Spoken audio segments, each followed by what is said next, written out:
Hello, I'm Josh Bradley from channel 3,708 million trillion news. And today my team and I are going to travel all across the world to experience people, talk to people who went through the Industrial Revolution. Some people, including people from Europe, Japan, and China. So we're going to talk to those people today, see what they went through, see what they saw, and yes, our first stop is Europe. Alright folks, due to the fact Europe was first industrialized, we will be talking with Cornelius von Spitzberg from Great Britain. We're going to see his point of view from the Industrial Revolution, talk to him, see what went down. So Cornelius. Hello. Cornelius. So what was life around the house when you were a young boy? When I was a young boy, I wasn't in the house. When I was a young boy, I wasn't in the home too often due to the fact that my father was a factory worker, which opened up many job opportunities for me to be a factory worker indeed as well too. So Cornelius, how'd you get to your job? Hello.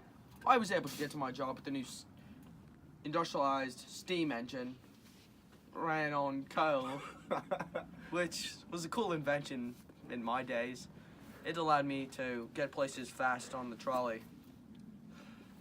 Alright, did you meet people from different places such as China, Great Britain? Oh, well, you live in Great Britain, so like England, Oh yes, I met many characters. They were all nice. So Cornelius, how much money was your family making at this time? Hello. I'm not quite sure, but since my family was very much wealthy, we were able to own and control the economy and productions of goods. Oh. We worked for our gosh darn money, unlike those other folks. Cornelius, what were you doing when you weren't working in the factories?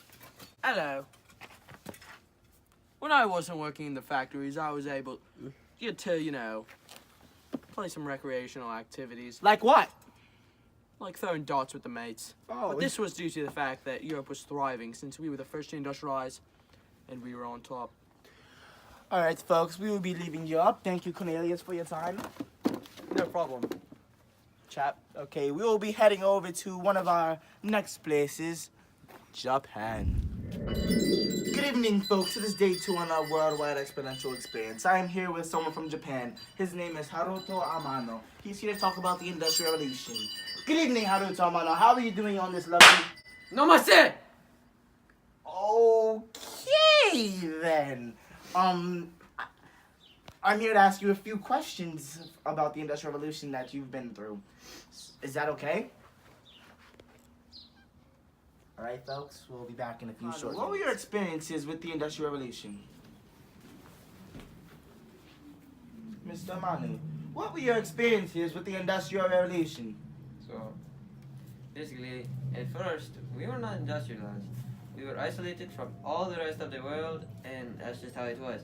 But then, until the Americans and the Europeans, they came over to Japan, and they forced us to industrialize because they made us so it was not isolated anymore. That was it. Cornelius? How did I get here? Cornelius, what are you doing? I don't have the bloodiest idea. We're in Japan. Oh, you Yes, I'm. Japan, not Europe. bloody copycat. Oh. Why are you calling me a copycat? Cause you bloody copied me. Why? Because we industrialized later, even though we industrialized a lot faster? Okay. You know, bloody.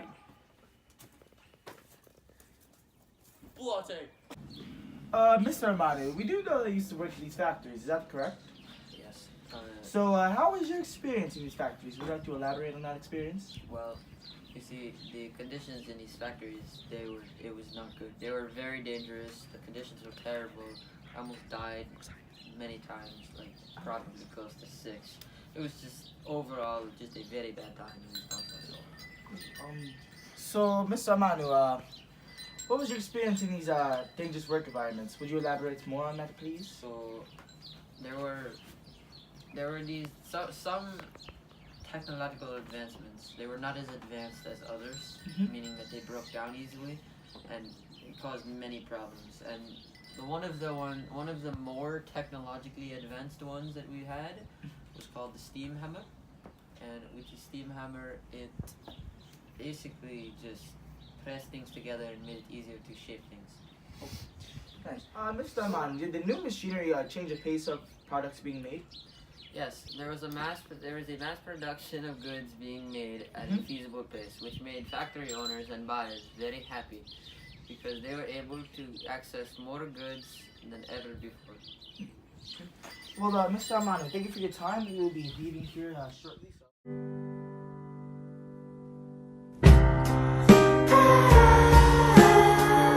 Namaste!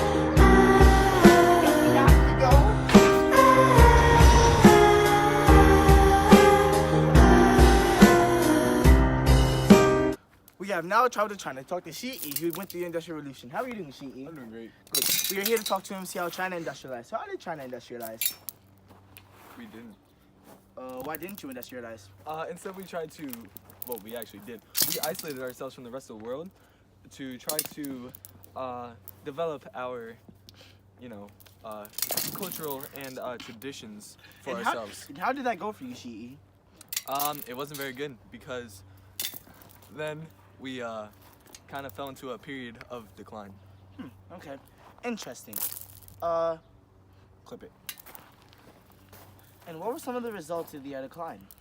So the British came in and smuggled opium, which is a type of drug. Many Chinese people, mostly men, got hooked on this, and they began to lose their jobs. And instead of doing their jobs, they began to get high as a kite.